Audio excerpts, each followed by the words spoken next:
It was time, really. The reason all of us in the Beatles shied away from Beatles material directly after the breakup. When people think of Paul McCartney, the image that often comes to mind is that of the charming Beatle, the melodic bass player with a youthful smile. A gifted songwriter who gave the world yesterday, and a cultural icon who helped reshape the course of popular music. And yet behind the knighthood and the cheerful public image lies a man with very clear views about his peers. While Sir Paul has long maintained a diplomatic persona in front of the spotlight, those close to him reveal that his polished exterior sometimes cracked, exposing sharp remarks about bands that failed to live up to his high standards. And McCartney can be remarkably blunt when it comes to music.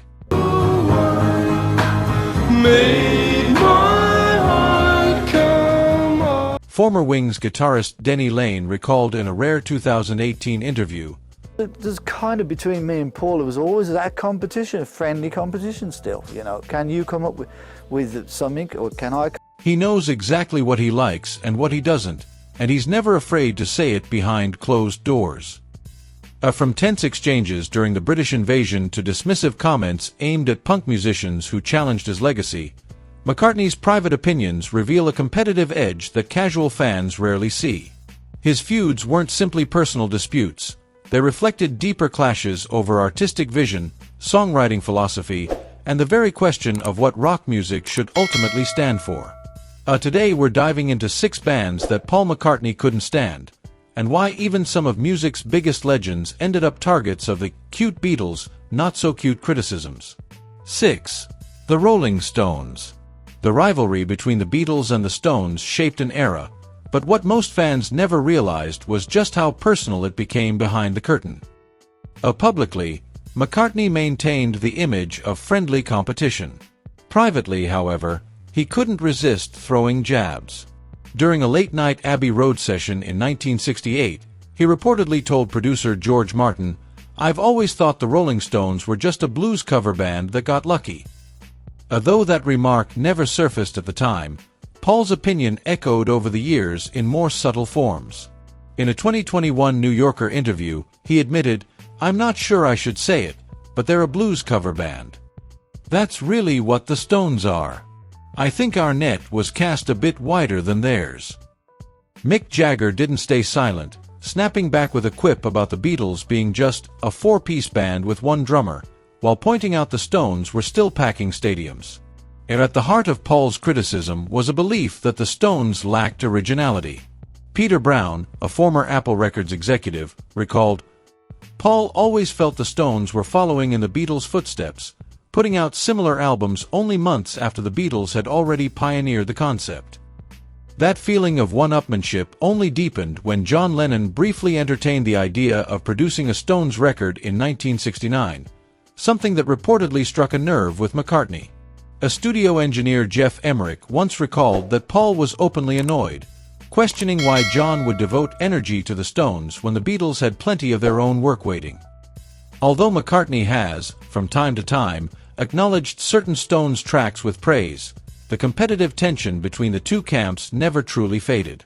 In a 2016 Rolling Stone interview, Paul offered what seemed like a diplomatic remark, yet it still carried a sting. "They're a great band, but they're just not the Beatles, are they?" 5. The Sex Pistols. If there was one movement in music that truly rubbed Paul McCartney the wrong way, it was punk. And no group represented that ethos more fiercely than the Sex Pistols.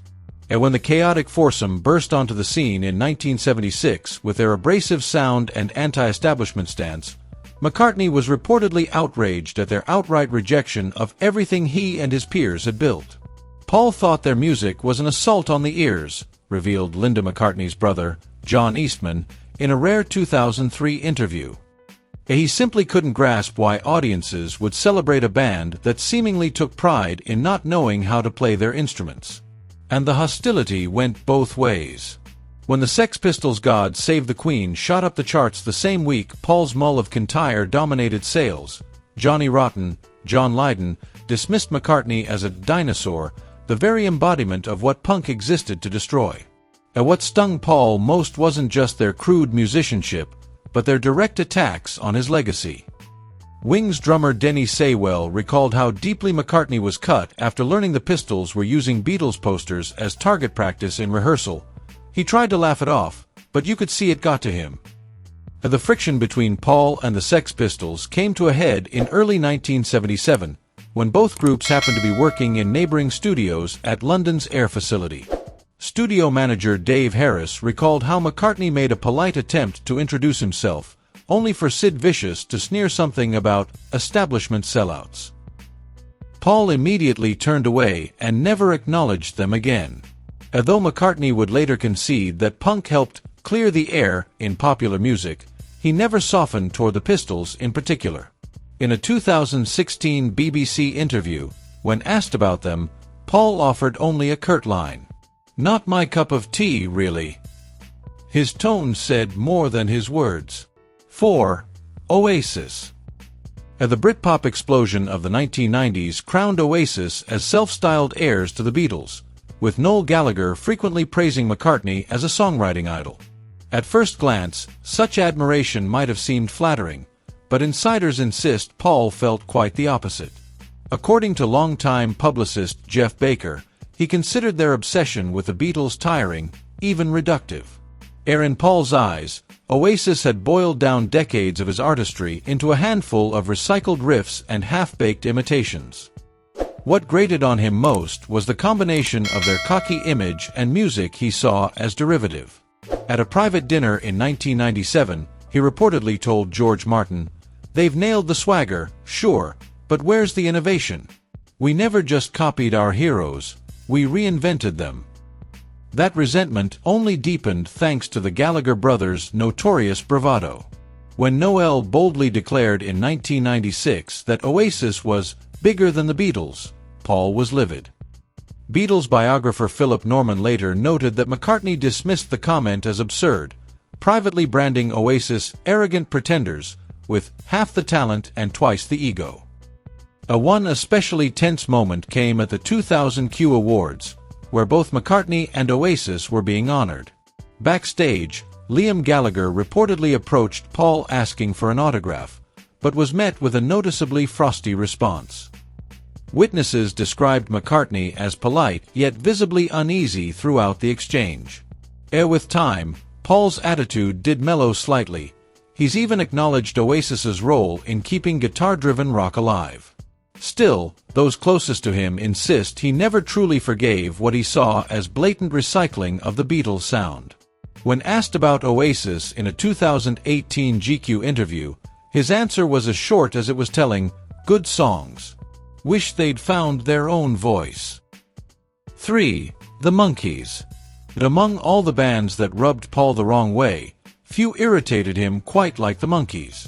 While fans adored them as light-hearted entertainment, Paul reportedly dismissed the group as a corporate fabrication cashing in on the Beatles' success.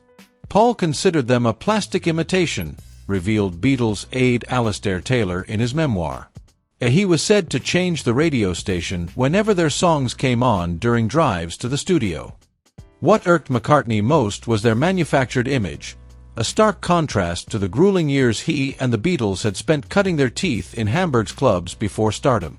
In a heated exchange with manager Brian Epstein in 1967, Paul allegedly fumed, "They're making a mockery of what we built. 4 actors pretending to be a band, it's insulting." That was how McCartney allegedly described the Monkees. His frustration only grew when their TV show began weaving in psychedelic themes shortly after the release of Sgt. Pepper's Lonely Hearts Club Band. According to George Harrison, Paul saw it as outright theft. He'd get genuinely upset, saying, "They're following our blueprint without putting in any of the work." Things came to a head at a Los Angeles party in 1968, when McCartney reportedly brushed off Mickey Dolenz by walking away in the middle of their conversation. Dolenz later admitted, "I don't think he ever saw us as real musicians." Even after the Monkees fought for creative control and grew into a legitimate band, Paul's view never truly shifted. In a 2011 interview, his carefully worded answer still carried a sting. "They had some catchy songs, but they certainly weren't the Beatles, were they?" 2. The Bee Gees. The disco boom of the late 1970s catapulted the Gibb brothers to superstardom, just as McCartney's post-Wings career was losing momentum. That overlap, insiders say, fueled a quiet resentment. Producer Chris Thomas recalled, Paul felt blindsided by disco. Suddenly, these three brothers were outselling the Beatles with Saturday Night Fever, and he took it personally. What grated most, according to those close to him, was the Bee Gees' evolution, from Beatles-inspired pop vocalists into disco giants who dominated a new era of popular music. A Wings guitarist Lawrence Eubayer recalled how Paul would hear the Bee Gees' soaring falsettos and grumble that they had abandoned their roots in exchange for commercial success. The rivalry escalated in 1979, when both acts happened to be recording at the same Miami studio. Studio manager Tony Bongiovi remembered Paul deliberately arranging his sessions to avoid crossing paths with the Gibb brothers. Any mention of another Bee Gees chart record, witnesses noted, would make McCartney visibly stiffen. What bothered him most wasn't just their popularity, but the glowing praise they received. After critics began hailing the Bee Gees as songwriting geniuses in their disco era, Paul reportedly vented to his own bandmates, "They're just using the same three chords as everyone else. They've only sped them up and thrown in a drum machine." Although McCartney never openly attacked the Bee Gees in public, his silence spoke volumes. When asked about major musical influences, he conspicuously left them out. Even his 2001 tribute following Maurice Gibb's death struck many as noticeably brief and impersonal, especially compared to the heartfelt condolences shared by other artists, a sign that the rivalry sting had never truly faded. 1. The Beach Boys. The fiercest musical rivalry of Paul McCartney's career wasn't with punk anarchists or flashy stadium rockers. It was with America's golden boys of sunshine pop, the Beach Boys. What began as mutual admiration between McCartney and Brian Wilson gradually spiraled into a creative arms race that music historians are still dissecting to this day. Paul and Brian were like two chess grandmasters, recalled legendary producer Phil Spector. Every move one made, the other felt compelled to outdo. What began as friendly admiration soon spiraled into an obsession. The spark came in 1966, when McCartney first heard Pet Sounds. Beatles producer George Martin later noted that Paul was at once inspired and unsettled. He played the record endlessly, dissecting every arrangement, before declaring, "We've got to top this." That drive led directly to the creation of Sgt. Pepper's Lonely Hearts Club Band. But the relationship soured with Brian Wilson's Abandoned Smile project. When Wilson shelved the album amid personal struggles, Paul was reportedly dismissive. Beatles aide Mal Evans remembered him saying, "If you can't finish what you start, you shouldn't be in this business. We push through no matter what." The rivalry reached its peak at a 1967 dinner party at Wilson's home, where McCartney openly criticized several Beach Boys tracks as overly simple and their harmonies as predictable. According to drummer Dennis Wilson, Paul left believing he'd offered constructive advice, while Brian was left shaken and silent for days. Over the years, the rivalry cooled but never truly disappeared. In a 1993 interview, Paul downplayed their influence, remarking, "They did lovely harmonies, but I think people exaggerate how much they affected us. We were already on our path." Even when praising God Only Knows, a song he has called perfect, McCartney often qualifies his words with phrases like "for American pop music" or "of that time," exposing a competitiveness that lingers to this day. As Beach Boys historian David Leaf summarized, Paul respects Brian's genius, but he'll never completely admit just how much it drove him forward. And perhaps that's the heart of it. Acknowledging just how much someone else shaped the Beatles' journey was something Paul was never willing to do. That wraps up our list of 6 bands that managed to get under McCartney's skin. From artistic showdowns to clashing egos, even icons like Paul weren't immune to rivalries. Were you surprised by any of these feuds? Share your thoughts in the comments below.